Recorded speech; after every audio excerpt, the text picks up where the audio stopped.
Hello my dear friends, இன்னும் நிறைய யூஸ்ஃபுல்லான வீடியோஸ்க்கு மறக்காம இந்தியன் ஸ்பைசி கிச்சனுக்கு சப்ஸ்கிரைப் பண்ணுங்க. பக்கத்துல இருக்க பெல் ஐகான் பிரஸ் பண்ணிக்கோங்க. நான் வீடியோஸ் அப்லோட் பண்றப்பல உங்களுக்கு சட்டுன்னு நோட்டிஃபிகேஷன் வந்துடும்.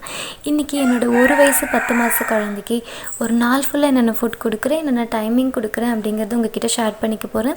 இதுல இருந்து ஒரு சில உணவுகள் பாத்தீங்கன்னா ஒரு வயசு கம்ப்ளீட் ஆன குழந்தைகளுக்கும் தாராளமா கொடுக்கலாம். இந்த வீடியோ உங்களுக்கு கண்டிப்பா யூஸ்ஃபுல்லாவும் இன்ட்ரெஸ்டிங்கா இருக்கும் நம்புறேன். வாங்க வீடியோக்குள்ள போகலாம். மார்னிங் எந்திரச்சோனே குழந்தைக்கு வந்து பிரஷ் பண்ணி விட்டுருங்க. குழந்தைக்கு பார்த்தீங்கன்னா ஒரு சில குழந்தைங்க பார்த்தீங்கன்னா வாயிலே ஃபுட்டு வந்து வச்சுட்டே இருப்பாங்க, முழுங்கவே மாட்டாங்க.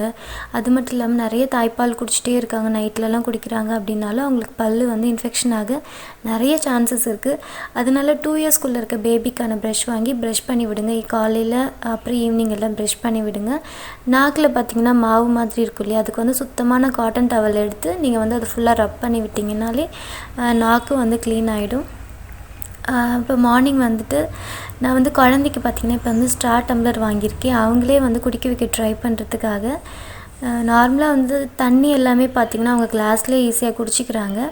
பட் இருந்தாலும் இந்த மாதிரி கொடுத்தா பாலும் குடிக்க வந்து கொஞ்சம் எக்ஸைட்மெண்ட்டோடு குடிப்பாங்க அப்படிங்கிறதுனால நான் இது வாங்கியிருக்கேன். பேபிக்கு வந்து நான் ஃபீடிங் பாட்டில் இன்னும் கொடுத்ததில்லை. நீங்கள் வந்து ஃபீடிங் பாட்டில் வந்து ஸ்டாப் பண்ணணுன்னு நினைக்கிறவங்களும் இந்த மாதிரி வந்து ஸ்ட்ரா டம்ளர் வாங்கி கொடுங்க. அவங்க வந்து ஃபீடிங் பாட்டில் மறக்கிறதுக்கு நிறைய சான்சஸ் இருக்குது. 1 வயசுக்கு மேலே இருக்க குழந்தைங்களுக்கு நல்ல பசும்பால் நல்லா சூடாக காய்ச்சிட்டு கொஞ்சமாக நாட்டு சர்க்கரையோ பனவெல்லமோ சேர்த்திட்டு நல்லா கம்மன்னு ஆற்றி கொடுத்தீங்கன்னா நல்லா சூப்பராக வந்து குடிச்சிடுவாங்க. இது வந்து குழந்தைகளுக்கான எலும்பு வளர்ச்சிக்கு பல் வளர்ச்சிக்கு எல்லாம் ரொம்ப உறுதுணையாக இருக்கும். அவங்க வளர்ச்சிக்கு ரொம்ப ஆரோக்கியமாக வளர்கிறதுக்கு ரொம்ப உறுதுணையாக இருக்கும். இது வந்து டைம் கிடைக்கிறப்பெல்லாம் பால் கொடுங்க. நெக்ஸ்ட்டு பார்த்திங்கன்னா குழந்தைய வந்து பாப்பா ஸ்கூல் கிளம்பியாச்சு, அதனால் அவனும் கிளம்ப ரெடி ஆகிட்டான். விளக்கெண்ணெய் வந்து தடவி விடுங்க. விளக்கெண்ணெய் தடவுறதுனால என்ன வந்து ஒரு நல்ல விஷயம்னா குழந்தைங்களுக்கு முடி பார்த்திங்கன்னா நல்ல கருகருன்னு நல்லா ஸ்ட்ராங்காக அடர்த்தியாக வளரும். குழந்தைய வந்து காலையில் எழுந்திரிச்சோன்னே நான் இப்போல்லாம் வந்துட்டு விளக்கெண்ணெய் தான் தடவி விடுறேன். இது வந்து நீங்கள் நல்லா அங்கங்கே பார்த்திங்கன்னா ஒவ்வொரு இடத்துல பார்த்திங்கன்னா முடி வளர்ச்சி கம்மியாக இருக்கும் இல்லையா, அதுக்கெல்லாம் நீங்கள் தாராளமாக தடவி விடலாம். அப்புறம் வந்து புருவத்துக்கு எல்லாமே தடவி விடலாம், நல்லா அடர்த்தியாக வரும். அதனால் இதை ட்ரை பண்ணி பாருங்கள், கண்டிப்பாக உங்களுக்கு நல்ல ரிசல்ட் கிடைக்கும்.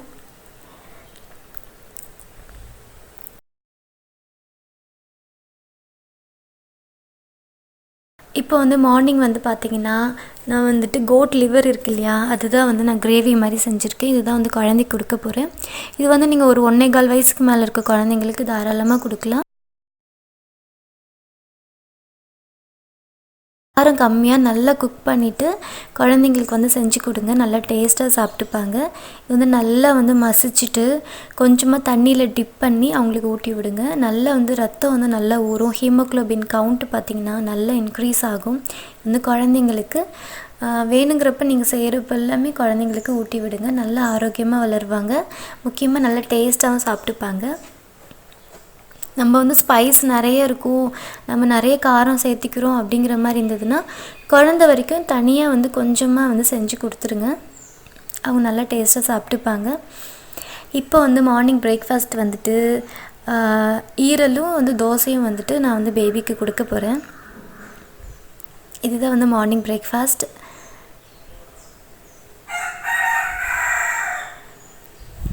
நெக்ஸ்ட்டு பார்த்திங்கன்னா 1 வயசு முடிஞ்ச குழந்தை எல்லாத்துக்குமே ஃபிங்கர் ஃபுட் வந்து டெய்லி ஏதாவது ஒரு ஃபுட்டு 2 ஃபுட்டு கொடுங்க.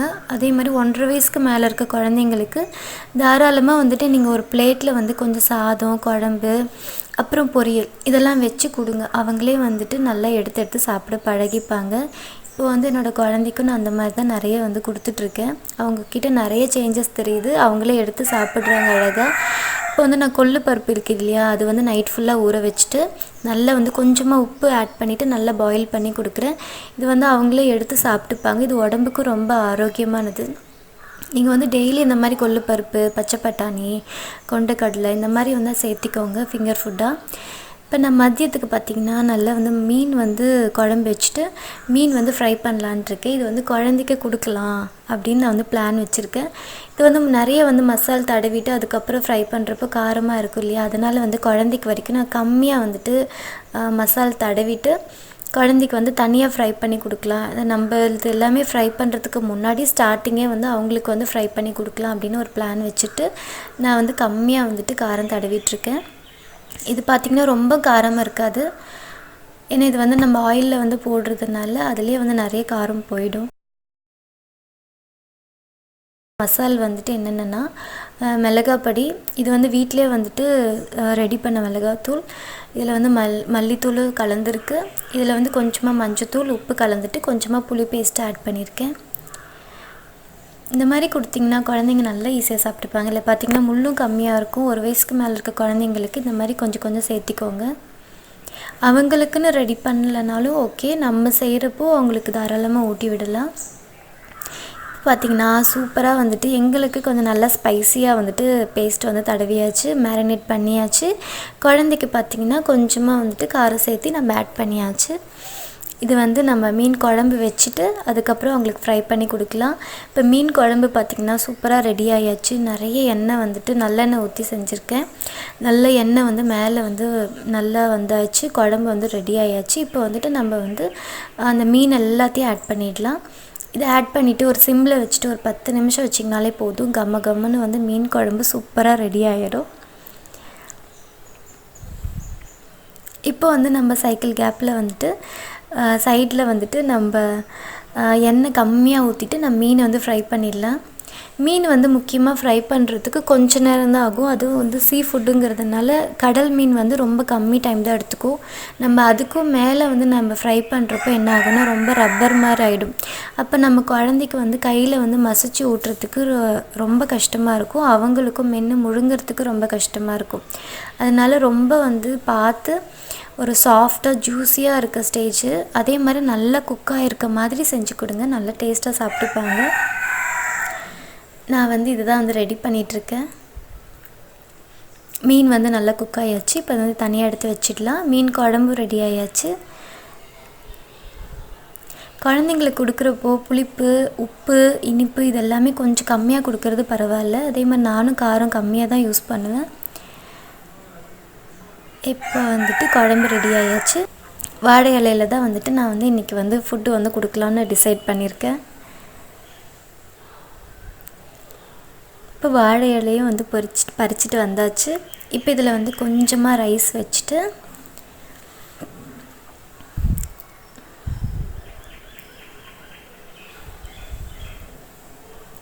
நீங்கள் வந்து நல்லா மசிச்சு ஊட்டி விடலாம். இதில் வந்து ரசம் ஆட் பண்ணி தான் நான் வந்து ஊட்டி விட்டேன். குழந்தைக்கு வந்துட்டு கொஞ்சமாக குழம்பு ஊற்றிட்டு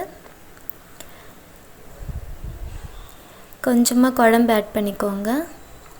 அதுக்கப்புறம் மீன் வச்சிடலாம். உங்களுக்கு ஃப்ரை பண்ணி பிடிக்காது அப்படிங்கிற மாதிரி குழந்தைக்கு தர வேண்டாம் அப்படின்னா நீங்கள் குழம்பு மீன் தாராளமாக யூஸ் பண்ணலாம். இப்போ மதியத்துக்கு வந்துட்டு பேபிக்கு வந்துட்டு சாதம், வஞ்சரம் மீன் குழம்பு, வஞ்சரம் மீன் ஃப்ரை தான் வந்துட்டு நான் ஊட்டி விட்டேன். இப்போ குழம்பு வந்து அவங்களுக்கு நான் ஊட்டி விட்டேன். ஸ்டார்டிங் வந்து சரியாக சாப்பிடல, அதனால் குழம்பு லைட்டாக எடுத்துகிட்டு ரசம் ஊற்றி நல்லா மசிச்சு குழந்தைக்கு வந்து ஊட்டி விட்டேன். இதே மாதிரி நீங்களும் ட்ரை பண்ணுங்கள். நல்லா டேஸ்ட்டாக சாப்பிட்டுப்பாங்க. கொஞ்சம் வெளியில் நடக்க வச்சு ஊட்டி விட்டிங்கன்னா உங்களுக்கு சாப்பாடு ஊட்டி விடுறதுக்கு நல்லா ஈஸியாக இருக்கும். இப்போ வந்துட்டு நான் வந்துட்டு தோசைக்கு வந்துட்டு மாவு அரைக்க போகிறேன். வந்துட்டு இதில் என்னென்னா முழு கோதுமை இருக்கு இல்லையா, அது வந்து ஒரு 2 டம்ளர் வந்து ஆட் பண்ணிக்கிட்டேன். அதே மாதிரி கேழ்வரகு வந்துட்டு முழு கேழ்வரகு வந்துட்டு 1 டம்ளர் ஆட் பண்ணிக்கிட்டேன். அரிசி வந்து 2 டம்ளர் ஆட் பண்ணிக்கிட்டு 3/4 டம்ளர் அளவுக்கு உளுத்தம்பருப்பு, கொஞ்சம் வெந்தயம் ஆட் பண்ணிவிட்டு நான் வந்து நல்லா ஊற வச்சாச்சு. இதுதான் வந்து நான் குழந்தைக்கு வந்து தோசை வந்து ஊற்றி தரப்போகிறேன். ஏன்னா நம்ம வந்து டெய்லி வந்து 3 வேளைக்கு வந்துட்டு அரிசி சாப்பாடே சாப்பிடக்கூடாது சொல்லுவாங்க இல்லையா.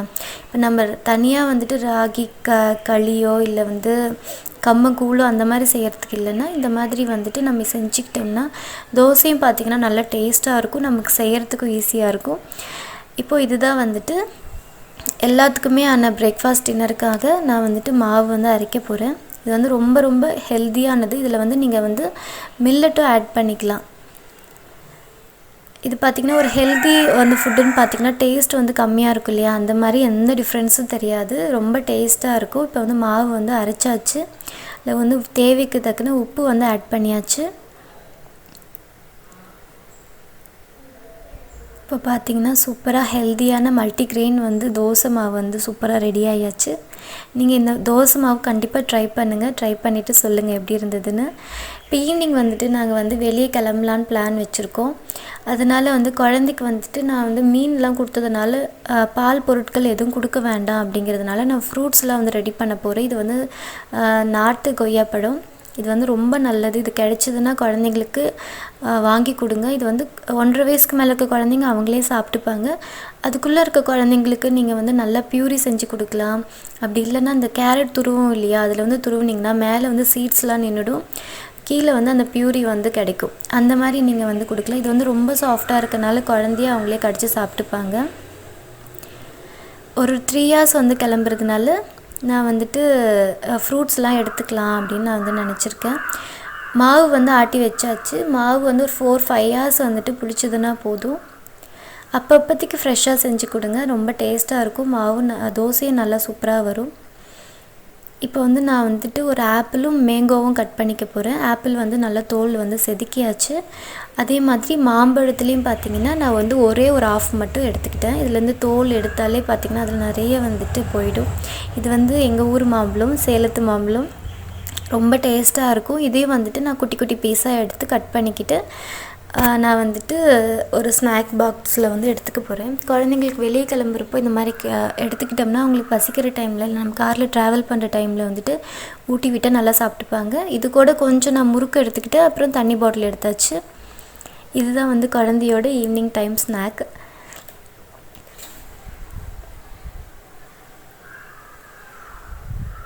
அவங்களுக்கு வந்து டைஜஷன் வந்து மெயினாக இன்க்ரீஸ் பண்ணும் இந்த மாதிரி ஃப்ரூட்ஸ் வந்து சேர்த்துக்கிறதுனால. இப்போ வந்துட்டு நாங்கள் கடைக்கு வந்தாச்சு. எப்பயுமே பாப்பாவும் தம்பியும் கடைக்குன்னு வந்துட்டால் ஜாலியாக விளையாட ஆரம்பிச்சிடுவாங்க. இப்போ வந்து அவங்க கூட இன்னும் 2 செட்டு சேர்ந்ததுனால அவங்களுக்கு பிடிக்கவே முடியல. நல்லா ஜாலியாக என்ஜாய் பண்ணி அந்த ஈவினிங் பார்த்திங்கன்னா சூப்பராக என்ஜாய் பண்ணாங்க.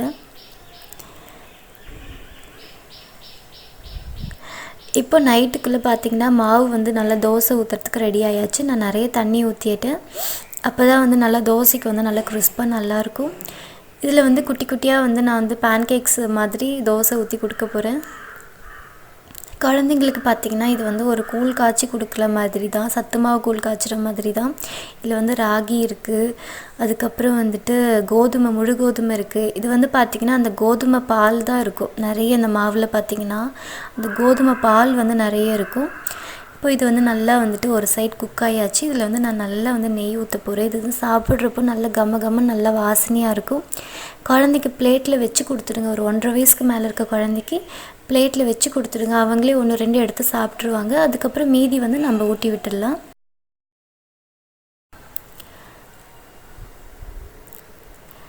இப்போ வந்து நம்ம வந்து மெல்ல வந்து டர்ன் பண்ணிக்கலாம். இந்த மாதிரி குட்டி குட்டியாக தோசை ஊற்றுறது யார் சொல்லி கொடுத்தாங்கன்னா எங்கள் நாத்தனார் வந்து எனக்கு சொல்லி கொடுத்தாங்க.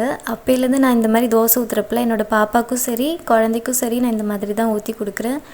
இந்த மாதிரி ஊற்றி கொடுத்தாலே நல்லா டேஸ்ட்டாக சாப்பிட்டுப்பாங்க, ஹெல்த்தியாகவும் இருக்கும். நீங்கள் இது சாப்பிட்டுட்டு உங்களுக்கு குழந்தைக்கு பசிக்கும் அப்படிங்கிற மாதிரி இருந்தால் நீங்கள் நைட்டு வந்து தூங்குறப்போ பால் குடிக்க வச்சும் தூங்க வைக்கலாம்.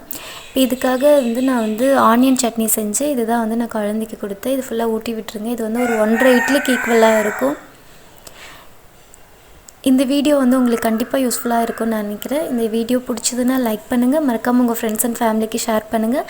இந்த வீடியோ பற்றின கமெண்ட்ஸை என் கூட ஷேர் பண்ணிக்கோங்க. மறக்காமல் இந்தியன் ஸ்பைசி கிச்சனுக்கு சப்ஸ்கிரைப் பண்ணுங்கள். தேங்க்ஸ் ஃபார் வாட்சிங்.